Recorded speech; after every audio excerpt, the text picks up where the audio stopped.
শুরু করছেন? আপনি কি গাপটি মেরে বয়ে থাকবেন, পালা থাকবেন, আপনাকে খুঁজে পাইবো না? হ্যাঁ, আপনি তো ভালো মানুষ মনে করছিলাম আমি। আমার মার সামনে আমার মুখটা রাখছেন আপনি।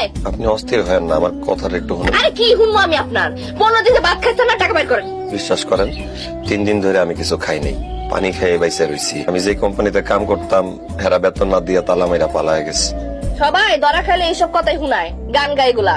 আপনি কি ভাবছেন মানুষ তার কম ঘুরে খাই নাই, বুঝেন নাই? আপনার মতো মানুষ ধর এমন ভদ্র সাইজে থাকে, কিন্তু ভিতরে ভিতরে বাদ পারি। দেখেন, এত কথা শুনুন, আমার কাম নাই। আমার অফিসে ভাত লয়ে যাও লাগবে, আপনি টাকা বের করেন। বাইর করেন, টাকা বাইর করেন। শুকনা কথা তো চিরা ভিজে না, এখন তো ঠিকই টাকা বাইর হইতেছে। দেন। আমার মায়ের কানের দুল। আমি কানের দুল চাইছি আপনার কাছে? আমার কাছে টাকা নাই, এটাই আমার মায়ের দেওয়ার শেষ সম্বল। তার খুব আশা ছিল আমি যারা বিয়ে করবো তারা জানি নিজ হাতে পড়ায় দিই।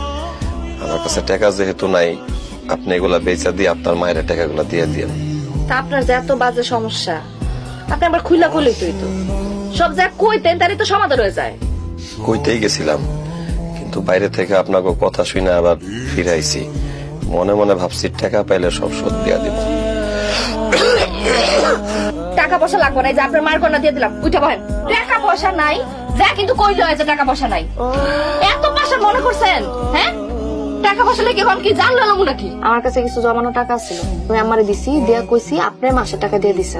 শুনেন, আপনি আজকে দুপুর থেকে আঙ্গ বাসা খাইতে যাবেন, কিন্তু খবরদার টাকা যে আমি দিছি মা জানি বলুন না।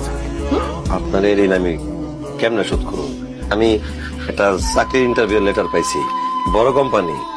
দোয়া করেন আমার চাকরিটা জানি হয়ে যায়, আপনার ঋণ মায়ের ঋণ সব শোধ করে দিব। আল্লাহ ভরসা হয়ে যাব। ঋণ বাড়ছে না, আর একটু বাড়াই দিই।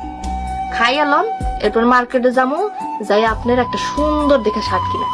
খালা, আমি একটা চাকরির ইন্টারভিউতে যেতেছি, অনেক বড় কোম্পানি, আমার জন্য দোয়া করেন। মাশাআল্লাহ, যাও বাবা, তোমারে দোয়া দিলাম, তুমি ভালো করে পরীক্ষাটা দিও যেন চাকরিটা হয়। হ্যাঁ।